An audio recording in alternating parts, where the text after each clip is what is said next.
everybody, I'm Joshua Finkel. I'm the director of A Funny Thing Happened on the Way to the Forum. It's going to be playing the Hillcrest Center for the Arts in Thousand Oaks, California from June 1st to the 16th and is being produced by Panic Productions. And I'm having the time of my life. I mean, not only is the show Forum a hysterical musical farce that takes place in ancient Rome, ideally, it concerns an acting company that you meet in the first number that performs shows in rep, meaning they do one show one night, another show the next night. Tragedy tomorrow, but a comedy tonight. And you meet them, and as soon as the opening number finishes, it segues into the main show, and you basically immerse yourselves into the characters. I asked myself in this production, I wonder what would happen if there was a situation more like the play Noises Off by Michael Frayn, where the play concerns a group of actors putting on a farce, and it really always includes that relationship among the company. You watch not only the characters doing the farce, but also the actors themselves interrelating and the struggles they have with their own relationships and the show itself to make that work. And I thought, what would happen if you did Forum with that kind of overlay to the existing classic work? So the acting troupe I created is called Traveling the Broadway Classical Tent Troupe.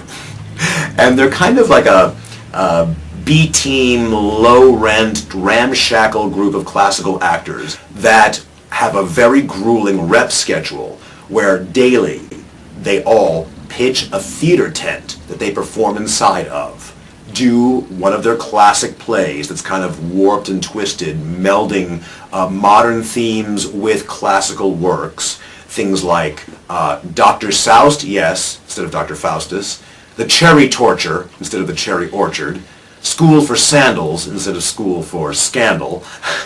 And they feel that by expressing it through this modern context and putting those stories against a different hybrid modern theme, that the classical playwright's message would become more accessible to the modern audiences of the mid-60s, in keeping with the kind of avant-garde living theater sort of movement, Grotowski, things like that at that time.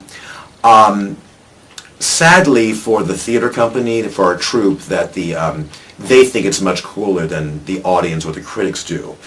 And I had an amazing time putting together a fake promotional shoot, making theater posters of their past seasons that you will see when you come into the lobby and enjoy the production photos of these shows that I just mentioned. It's just been a ball to continue to map out how this theater company exists in this time period and in this intense situation of having to do this show where everything not only goes wrong in the show, but an extra level of it going wrong because they are not ready for it because of the daylight savings time change. If we set this on the day that the Daylight Savings Time Law, which back in 1966 was called the Uniform Time Act, and it's actually set on April 24th, 1966 at the Sunday matinee. And that's because that would be the first day that America had to know and remember to set their clocks forward. So some people knew that and remembered, other people didn't. Also at that time, there were no cell phones. In a tent, there's no, public phones. There's no phones in the nearby parking lot. So if actors were there that they thought was 1 o'clock and they had an hour to get the show ready, but the audience, they find out, is there in their seats because, remember, they've set the clocks ahead and it's now really 2 o'clock. What do we do if not everybody's here and we have to go on right now? And there are people that are in the show by happenstance that have either never done the show before, are part of the running crew that are normally calling the show, but now they're performing in the show. And all of that wonderful, delicious, extra level of subtext is present in this production. Come laugh with us and have an even funnier thing happen on the way to this forum at the Hillcrest Center for the Arts, June 1st to the 16th. Produced by Panic Productions, and I'm Joshua Finkel. and I can't wait to share it with you.